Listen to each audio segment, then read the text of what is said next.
गुरु भक्ति योग। पूज्य आचार्य की सेवा जैसे हितकारी और आत्मोन्नति करने वाली और कोई सेवा नहीं है। सच्चा आराम दैवी सद्गुरु की सेवा में ही निहित है। ऐसा दूसरा कोई सच्चा आराम नहीं है। गुरु कृपा से ही जीवन का मर्म समझ में आता है। किसी भी प्रकार के स्वार्थी हितों के बिना की गई आचार्य की पवित्र सेवा जीवन को निश्चित आकार देती है। किसी भी प्रकार के स्वार्थी हितों के बिना की गई आचार्य की पवित्र सेवा जीवन में चार चांद लगा देती है। वेदांत की थोड़ी बहुत पुस्तकें स्वतंत्र रीति से पढ़ लेने के बाद यो कहना कि न गुरु हो न शिष्य, यह सत्य की खोजे के लिए एक महान भूल है। जो शिष्य को शिक्षा दे सके और स्वयं जो शिक्षा दे उसको अपने आचरण में ला सके, वे ही गुरु होने चाहिए। मनुष्य को जिस किसी को भी गुरु के रूप में स्वीकार नहीं कर लेना चाहिए। एक बार गुरु के रूप में स्वीकार कर लेने के बाद किसी भी परिस्थिति में उनका त्याग नहीं करना चाहिए। आत्म साक्षात्कारी सद्गुरु इस जमाने में सचमुच बहुत ही दुर्लभ है। सद्गुरु पल पल शिष्य को मार्गदर्शन करते हैं। एक बार गुरु नानक देव जी यात्रा करते करते लाहौर पहुंचे। हयात संत के पुण्यमय दर्शन सानिध्य का लाभ उठाने के हेतु भक्त उमड़ने लगे। करोड़पति सेठ दूनीचंद भी दर्शन करने पहुंचा और बड़े आदर से उन्हें अपने घर ले आया। घर पहुंचते ही सेठ के दरवाजे पर बंधी सैकड़ों झंडियों को देखकर नानक जी ने उनसे पूछा, अरे तुमने ये झंडियां क्यों बांध रखी हैं? अहंकार में फूलकर सेठ ने कहा, गुरुदेव, एक झंडी का मतलब है 1,00,000 रुपए, अर्थात जितनी झंडियां बंधी है उतने लाख रुपए मेरे पास हैं। नानक जी को उसकी नादानी पर दया है। संत का हृदय तो होता ही है करुणा का सागर। उन्होंने सोचा कहीं यह सेठ नश्वर धन के चक्कर में शाश्वत धन से वंचित न रह जाए और सांप बनकर इसी धन का चौकीदार न बन जाए।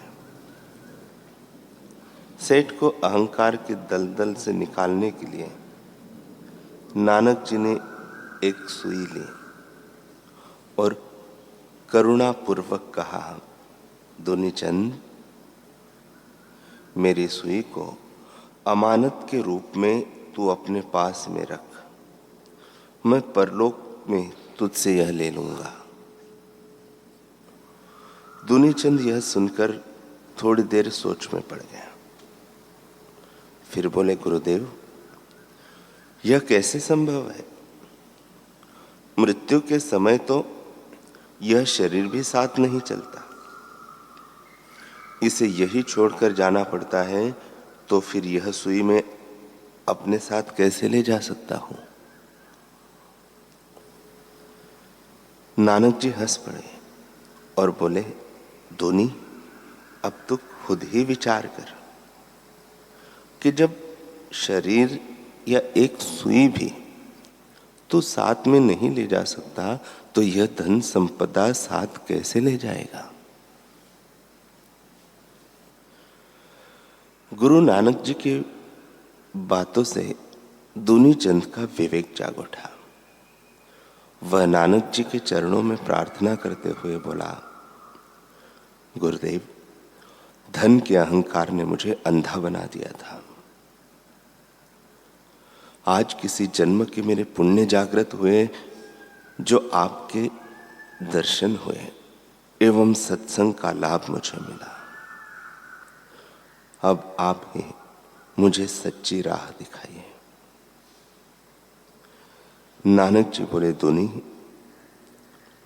धन होना बुरी बात नहीं है, लेकिन उसका मोह, अभिमान जन्म जन्मांतरों तक भटकाने वाले हैं।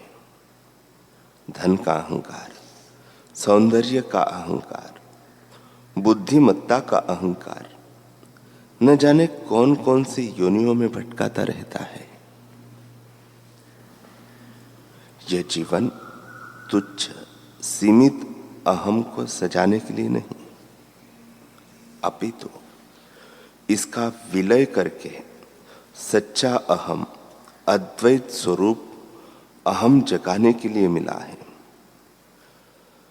तुम यदि इस धन का सदुपयोग संत व सत्संगियों की सेवा, गरीब गुरबों व जरूरतमंदों की सेवा में करोगे तो यही तुम्हारे लिए मोक्ष का साधन बन जाएगा।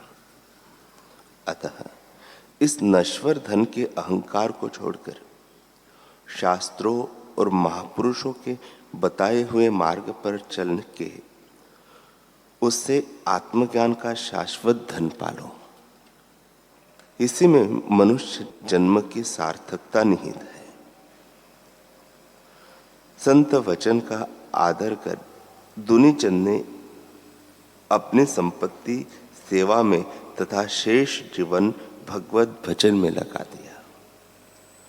मौत भी जिसे न छीन सके, ऐसे शाश्वत धन की प्राप्ति के मार्ग पर वह बढ़ चला।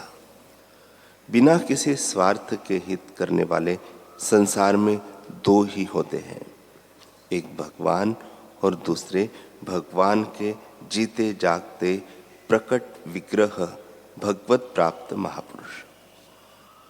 जो ऐसे ब्रह्मज्ञानी महापुरुषों का दर्शन पाता है वह बड़भागी है, और जो उनका सत्संग पाकर उनके बताए हुए मार्ग पर चल पड़ता है, उसका तो इहलोक और परलोक दोनों सुखमय हो जाते हैं।